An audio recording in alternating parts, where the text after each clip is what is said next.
Thank you, Alderman Rainham. I think finally, last but not least, Alderman Fioretti.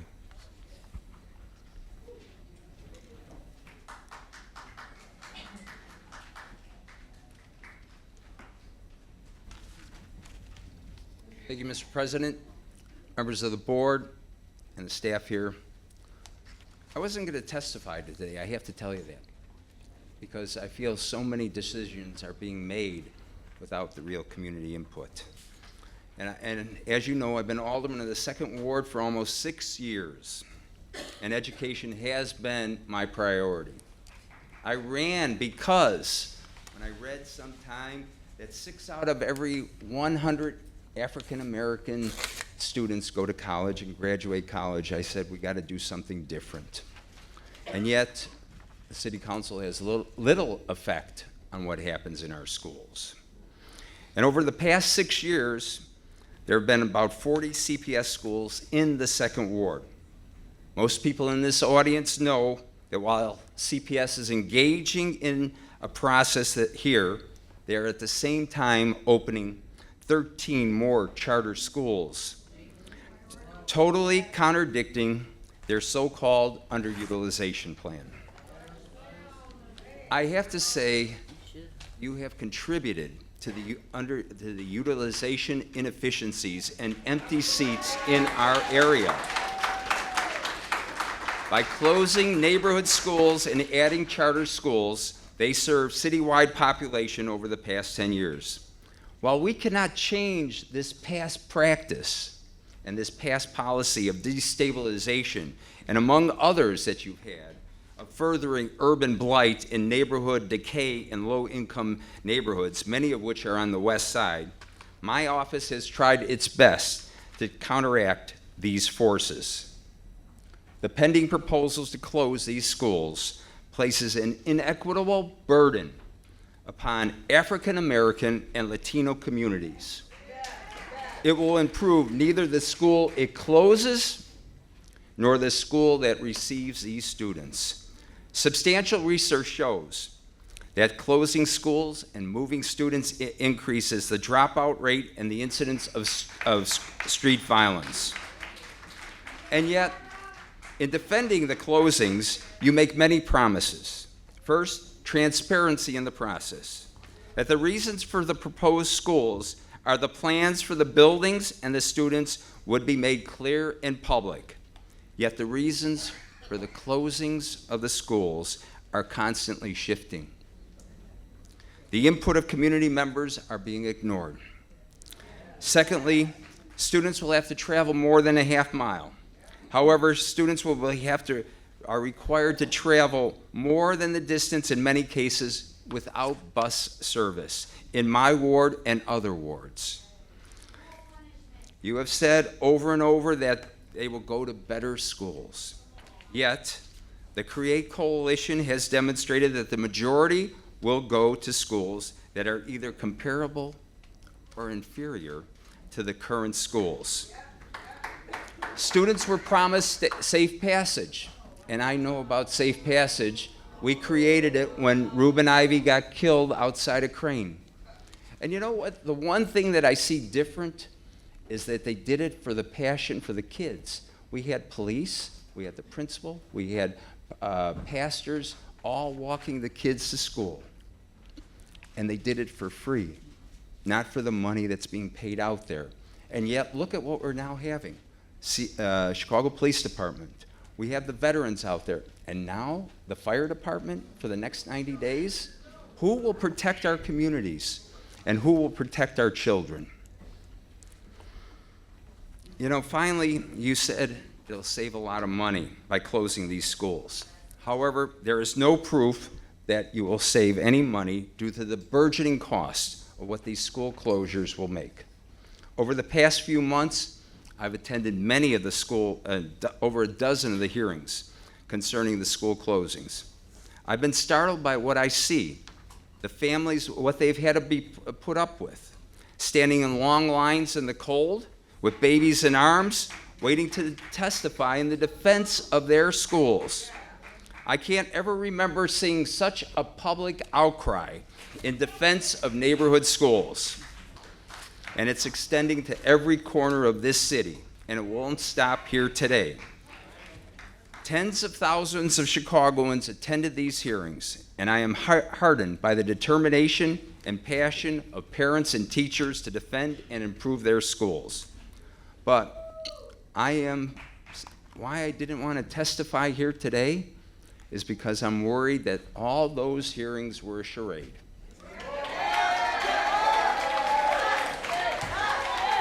The decisions were already made. I don't believe the mayor ever attended a hearing. And I don't believe, and I hate to say it, I don't believe you ever attended a hearing. You know, I know one member did attend a hearing or two. But I wish the decision makers were there to see what was happening, to hear the fire in the parents' bellies about keeping the neighborhood schools open. You know what's interesting? We have over $1 billion in these TIF funds out here. And they're virtually earning 0% interest. And yet, about $400 million comes into the TIFs every year. And instead, we should be applying $250 million to our Chicago public schools to solve this deficit, that it is so-called deficit. That is why my colleagues, many of them over 35, have signed on and saying we should redirect TIF dollars to education priorities instead. And many of the targeted schools are almost fully utilized, are in good physical shape and condition, and have received improvements from the taxpayers. Why did we make these investments? Only to close them? This has raised suspicion in my mind and many of the CPS undisclosed plans for these buildings, perhaps involving privately managed charter schools. Whatever their plans are, the official reasons for closing is somewhat unfounded. The schools, as I said, have a disproportionate impact on African American and Latino children. And yes, some schools have big problems, but they are not problems that you can solve by turning them over to private and essentially unaccountable charter operators. That solves nothing. If the rationale for closing a school that is underutilized and then open a charter school in the same area, yet despite the claims of population loss, the CPS has approved another, you members have approved another 60 schools to open in the next 4 years. I ask you to re-examine what we're doing here today. And the first recommendation is to close, if not to close any of them, is to close no schools at this time for the next year. Your plan should be abandoned. It is important because we need to analyze and seriously crunch the numbers. 13 selected, hand-picked judges couldn't be wrong in their recommendations as to what the financial costs and what the proposed schools means and the manner in which you're closing these schools. Secondly, you should close the minimum amount of schools to protect our communities. I spend a significant time talking with my constituents as well as others throughout the area and throughout this city, and they all say the same thing. Many have experienced emotional trauma by schools that have already been closed, and some children have been moved multiple times due to repeated closures. My constituents have told me they want a stable neighborhood school, public school that they can walk to with their child, one that has high-quality programs and research such as art, music, PE, world languages, modern computer labs, a library with a staff librarian, wraparound services such as full-time nurse, social worker, and counselors. If the parents of the Gold Coast can get these programs, then CPS can give it to the families on the west and south side. Recommendation, do not close schools. Do not close a school where students have been from recent school closures, because it is immoral to subject those families again and again and guarantee that their receiving school will have essentially a better school and better resources. Give it to them. Give them the best that we can. But what is disturbing that I hear is this talk about historic gang boundaries that defy logic or reason. Some gangs recruit and affiliate early, as young as 8 and 9. Your job is to look beyond the formula approach to school closings. You each know that families, like many in my neighborhoods, are the most vulnerable and subject to school closings, require greater and longer school trips to and from the school and through gang turf. Your job is to make recommendations to all that make sure and help and protect those children. Your job is to recognize that school closings is also an urban planning function. What you recommend here and what you do will directly impact the decisions of many families to stay or leave the city of Chicago. We must take into account these territories regardless of the age and regardless who travels to school. I ask you to look back and put a moratorium, at least for the next year, on these school closures. Everyone, thank you very much for your time.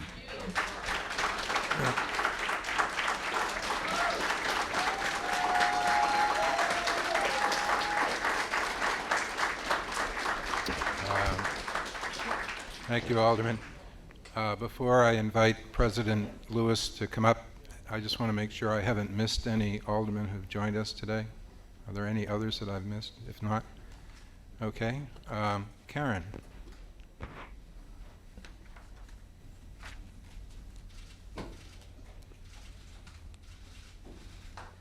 Good morning.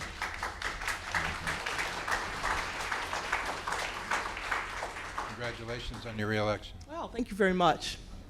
Hard work. What they said and more. I would hope that whatever decision you all make today, that you can live with it. And I think that's extraordinarily important. Because I personally feel you're on the wrong side of history. And history will judge you. However, there's one thing I would like for you to consider, and that is to remove the stigma of the word probation for our schools.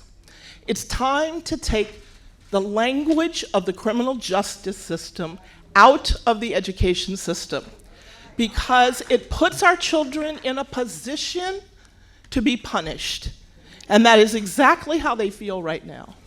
So I would hope that first of all, when you, if you, whatever you do to make the Franken schools or whatever, everybody now starts from scratch. That I don't want to hear the next time I come in here, this school's been on probation for 17 years, yada, yada, yada. You all keep moving the bar. Let's have something calm, but everybody should start from scratch. If this is your master plan, let's not carry over any of the ugliness. Let's move forward. I hope out of this we hear the education plan, because we've not heard that. We've not heard that. We've heard, we're going to give our kids a good education. Well, sounds great, but let's make sure we have that plan in place. I am so willing to work with you on that. But I'm not really ever going to be willing to do craziness. We also need some time to let whatever you've done work. So last year, it was longer school day. I hope you all are studying that you have some kind of metrics behind that. Did it work? Did it not work? And let's stop rushing so that every 15 minutes we're doing something else. A system this large needs to have time to reflect, understand best practices, and then move on. So when you're talking about education, I am behind you 100%. When you're talking politics, not so much. And for facilities, I saw the draft, needs a lot of work, just saying.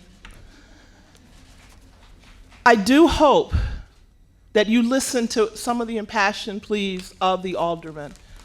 Because one of the things that I do not understand is how you can close a school with a health clinic, how you can close a school with an amazing orchestra. These are programs that also include, the Lafayette Orchestra, is a third of its children are special ed, and they are fully integrated into the arts. That is serious. You all have the opportunity to do the right thing. Do not be stuck on the number 50. Thank you. Thank you. Thank you, Karen. And we do look forward to working with you. I'd now like to invite Clarice Berry, head of the Principals Association.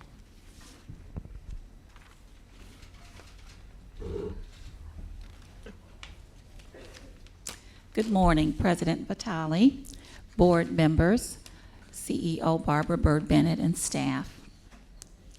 The hour is upon this body to make its decision regarding the fate of over 50 school closings, turnarounds, and co-locations. This day's drama will play out on the national, if not international stage for all to witness. The consequences of the votes cast today will be written about, broadcast, and dissected long into the future. I don't envy your accountability this day, as it will have an immeasurable impact on thousands who have the right to expect faithful stewardship and unbiased deliberation of their futures. What troubles me most is the lack of outreach to or input from the Chicago principals of this school system. Why assume that we have no valuable insight or institutional knowledge that would have been critical to the decision-making surrounding this historic shuttering of educational anchors in minority communities? Hundreds of existing programs that brought fine arts, technology, social-emotional wraparound services, sports and recreation opportunities will be lost. Those programs and opportunities were sought out and flourished under great school leadership and LSC support. I would guarantee that no comprehensive catalog exists of those benefits provided to the students, now to be lost when welcoming school classrooms are filled to the rafters. It seems incomprehensible that CPS has beaten the charter school drum for parent choice in education and now gives no choice to those who want and value the public schools their children attend.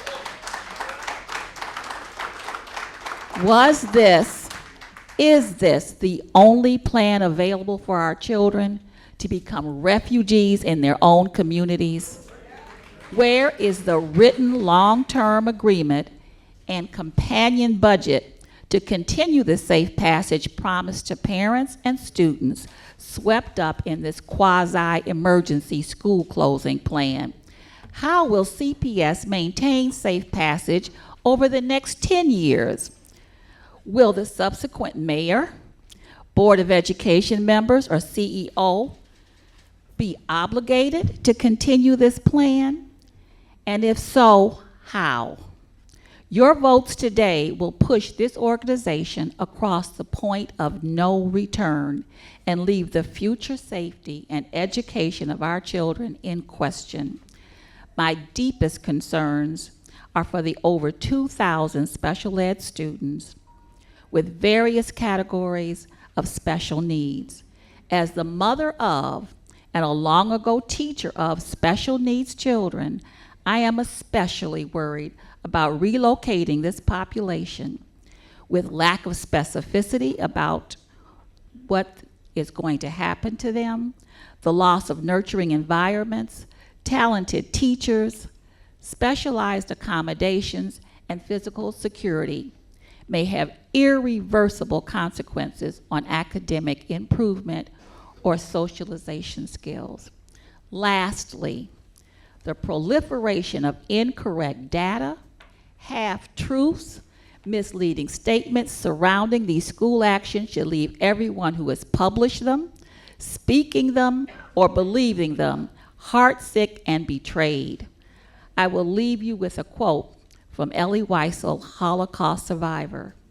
There may be times when we are powerless to prevent injustice, but there must never be a time when we fail to protest it.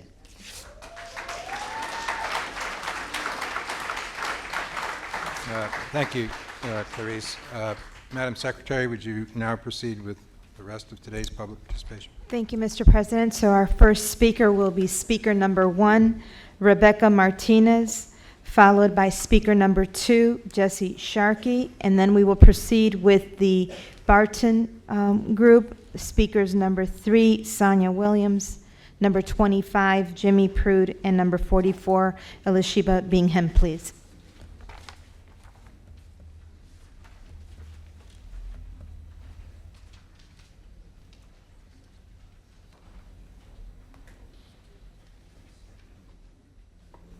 Last call for Rebecca Martinez.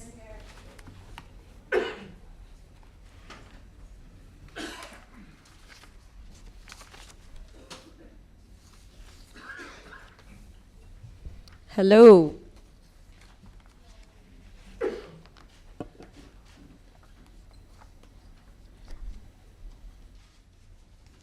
I just want to say that as we speak, 8 brothers and sisters have risked their freedom in order to stop the unprecedented number of school closings that we currently face in Chicago. We need people to call the Secretary of State Police at 217-782-7126 and the Secretary of State, Jesse White, himself at 217-782-2201. We demand that they release the parents, teachers, and community supporters who valiantly risked their liberty on behalf of the children of Chicago who will suffer from the failed policies of Chicago schools closings. These people are were detained in the Capitol today. Jesse Sharkey will be our next speaker. Thank you. The CTU remains convinced that these closings are a massive, irreversible experiment that's getting ready to be carried out upon our children. The mayor said that he'd be politically accountable for this mass closing. We need the Board of Education to be educationally accountable for the real results. And I mean there should be a measurement of results. We must derive truth from facts here. So before you experiment, as an educator in this town, as a person who represents teachers, paraprofessionals, and clinicians, we need the Board of Education to commit that you will not lose any students. That is to say, you should be able to account in 1 year's time for where every student went. That we need you to commit that you will own up to the declines in academic progress that will happen. And we should be able to expect a real report about the actual academic effects of this mass closing. We need you to commit that the extra funds that you are promising for next year, money for safe passage, for counseling and whatnot, won't be gone the year after that. We need you to commit that the 140 teachers at 18 welcoming schools whose positions you're planning to close on today's agenda and then reopen will receive the training they need so students can receive the stability they need and the continuity they need instead of simply firing tenured and well-rated teachers. We need you to commit that the students at closing schools will be allowed to attend any neighborhood school where there's room. And we do need you to commit that no one will be hurt on their way to school next year. Don't lose students. Tell the whole truth about their performance. Keep the funding for more than a minute.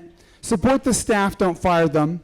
Open schools on the north and northwest sides to students from closing schools, and keep students safe. Mr. Sharkey, In the excuse past, me. I'm Mr. wrapping up on Sharkey, this. thank you. In the past, you've been 0 for 6 over the past 10 years on those 6 points. 0 for 6. So before you go ahead with a massive and irreversible experiment, we need actual promises, or else you shouldn't be closing any schools. Thank you, Mr. Sharkey. Our next speaker, please, Sonia Williams, speaker number 3. Good afternoon, board members. My name is Sonia Williams. Indeed, it is a sad day. Thank you for getting us off the list. However, these are still our children, and we just have to be mindful of the decisions that we're going to make for our future. I want to tell you about the academic developments programs that we have in place for our students. We have ISU. We have the University of Chicago, UTEP. This partnership was brought on board by the previous administration, however, decided to leave us under his leadership, which was 5 years. and they returned to Barton very excited to work under our current administration. We have Urban Gateways Literacy Program, Children's Literacy Initiative. We are 1 out of 8 schools in the city to have this program. Changing World's Arts and Literacy Program, Each One Reach One, the National Black Child Development Institute. We are the only school in the entire city that have that program. The Kennedy Center, very special arts for students with disabilities, 1 out of 2 schools in the city. We have the University of Chicago Math and Science, 1 out of 5 schools to have that. For enrichment for our students, we have the True Star program. We have CJAM, Chicago Journalism, Arts and Media, 1 out of 35 schools. We also have Urban Gateways for enrichment. Debate Mate, which is a unique international peer-to-peer debate mentoring program based out of London. We are 1 out of 7 schools to have that program. The Family and Community Engagement Piece, Greater Auburn Gresham Development Corporation, Target Area Development Corporation, MacArthur Foundation, LISC. For health and wellness and social and emotional needs for our students, we have the Walmart's Way to Healthy American Initiative, Girls on the Run program. We are the only school in the Inglewood Gresham network to have that program. Chicago Run, college and career readiness. We have the Robert Morris Trio program, 1 out of 2 elementary schools in the city. Northeastern Illinois University Gear Up program, which is a 6-year 7th and 8th grade cohort grant, which follows our students until the first year completion of college. Ms. Williams, excuse me, can you Absolutely. please conclude? Thank you. None of these programs and partnerships were provided as support tools by our illustrious network chief, Adrian Willis, as he so eloquently stated, which was a fib during his report at our May 1st hearing. These partnerships were established by the current administration along with his dedicated parents, Thank you, Ms. Williams. community, and staff. Thank you. Our next speaker, please, Jimmy Prude, followed by Elisheba Bingham, and then we will proceed with speaker number 4, Allison Burke, followed by speaker number 5, Heather Utsi, and then speaker number 6, please, Jackson Potter. Good morning. My name is Elisheba Bingham, and I just want to share some background on our administration. Our principal, Mr. Gettridge, has over 15 years of experience in the field of education, including policy development and advocacy, classroom instruction, program management, school leadership, and instructional leadership.